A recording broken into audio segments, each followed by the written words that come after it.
উসমান বলেছিল, না না না, এই কাবার ভিতরে কোনো বেদিনকে ঢুকতে দেওয়া হবে না।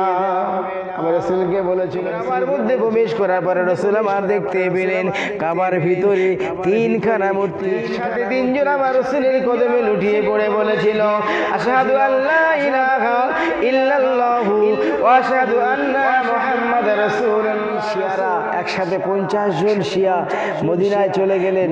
আমার রাসূলের কবর থেকে আবু বকর ওমরকে তুলে তারা থেকে আমার নবীকে তাড়িয়ে দিয়েছিল। আমরা সকলে জানি না সেই রাসূল যখন বীর বেশে সাহাবা 10,000 সৈন্যবাহিনী নিয়ে মদিনা থেকে মক্কায় প্রবেশ করছে, মক্কার কাফেররা চিন্তা করলো, না জানি কোন সর্বনাশ আমাদের হবে, হত্যা লীলা মোহাম্মদ চালাবে, কিন্তু আমার রাসূল তো নিশ্চয় না। রাসূল আমার সাহাবাদেরকে নিয়ে কাবার চত্বরে চলে এসেছিল। মক্কার মানুষগুলো সেদিন লুকায়িত ছিল, পালিয়ে গিয়েছিল। আমার রাসূলের সামনে আর দাঁড়াতে পারেনি। রাসূল আমার কাবার চত্বরে চলে আসেন। উটের পিঠে রাসূল আমার কাবা ঘর তওয়াফ করেছিলেন, আসওয়াদ পাথরটা চুমা দিয়েছিলেন। সাহাবাদেরকে বললেন, তালহা, উসমান বিন ইবনে তালহাকে ডাকো, কাবা ঘরের চাবিটা নিয়ে আসতে বলো, কাবা ঘরের দরজার চাবিটা। রাসূলের কথা মতো উসমান ইবনে তালহাকে ডাকা হলো।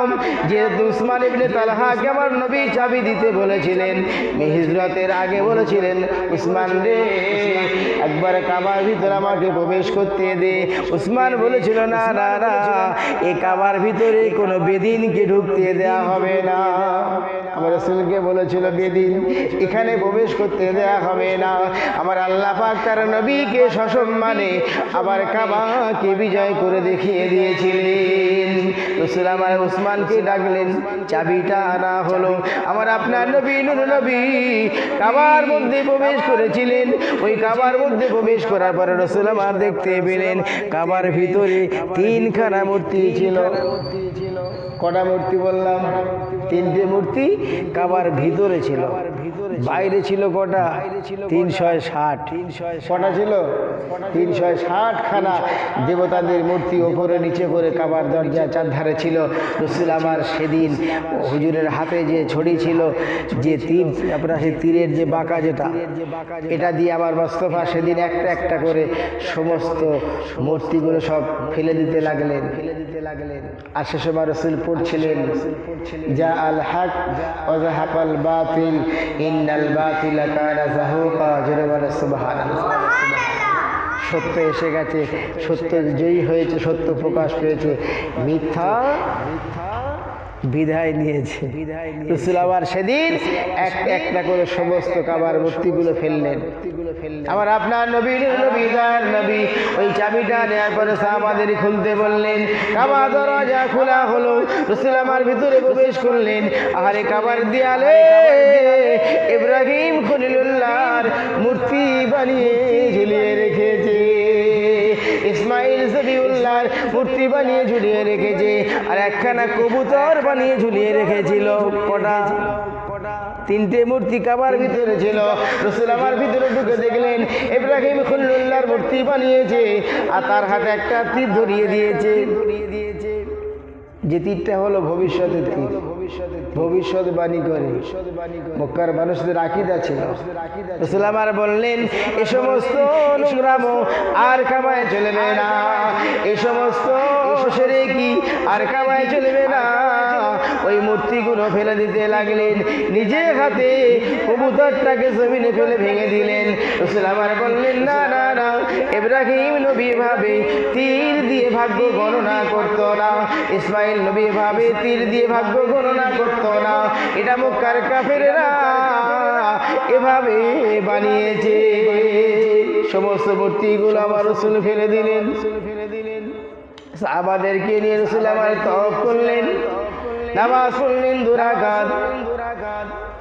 বেলালকে তুলে দেওয়া হলো ছাদের উপরে, বেলাল আযান দেবে। বেলাল যখন আযান দেবে, সে সময় মক্কার কাফেরদের মধ্যে 3টে শয়তান সেখানে বসেছিল। কটা?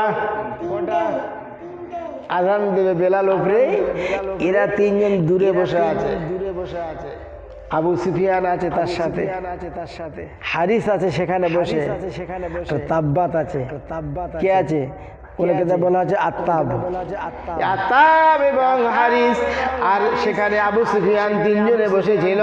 ও সময় তারা তিনজনে বলা বলি করে, আহারে বেদিনদের মুখে ভাবে আজানের ধ্বনি শুনবে, আমরা কোনোদিন ভাবতে পারিনি মুহাম্মদ সেভাবে আজানের ধ্বনি শোনাবে।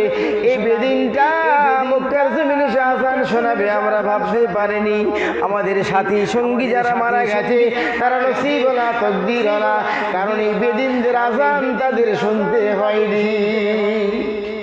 হারিস সে সময় বলেছিল, আল্লাহর কসম করে আমি বলি, যদি মুহাম্মাদের আজানটা সত্য হয় আমি তাহলে তাদের দলভুক্ত হয়ে যাব। জোরে বলেন সুবহানাল্লাহ।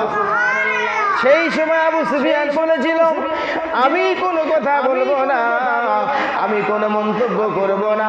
খোদার কসম করে বলি, আমি যদি কোনো মন্তব্য করি, আমি যদি কোনো কথা বলি, এই মক্কার বালু কোনাগুলো মুহাম্মদকে জানিয়ে দেবে। জোরে বলেন সুবহানাল্লাহ। আমার রাসূল গুটি গুটি পায়ে আস্তে আস্তে করে ওদের তিনজনের সামনে আমার মুস্তাফা চলে যায়। রাসূল আমার গিয়ে বলতে লাগলেন, ও হারিস, তুমি এ সময় এই কথাগুলো বলছিলে, ওই সময় আবু সুফিয়ান এভাবে তুমি কথাগুলো বলছিলে, ওই সময় আত্তাব এই কথাগুলো তুমি বলছিলে।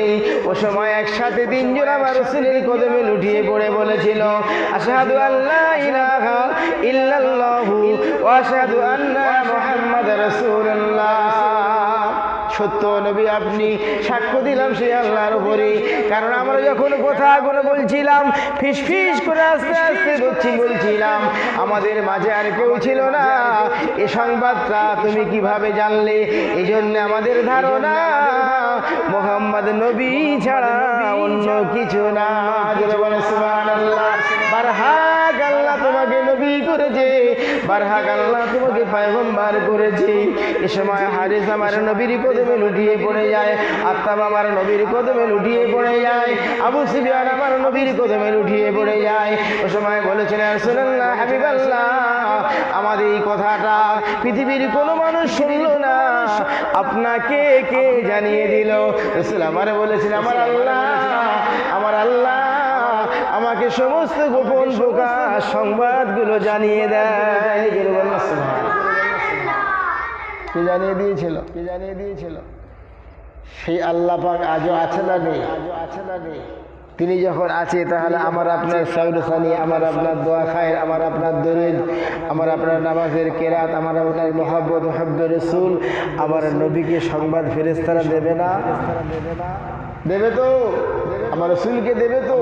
তাহলে আপনি যদি বলেন তিনি মারা গেছে, শেষ হয়ে গেছে, তিনি মরে গেছে, আমার রাসূল যদি শোনে দুঃখ পাবে না? দুঃখ পাবে না? রাসূল মারা গেছে না জিন্দা?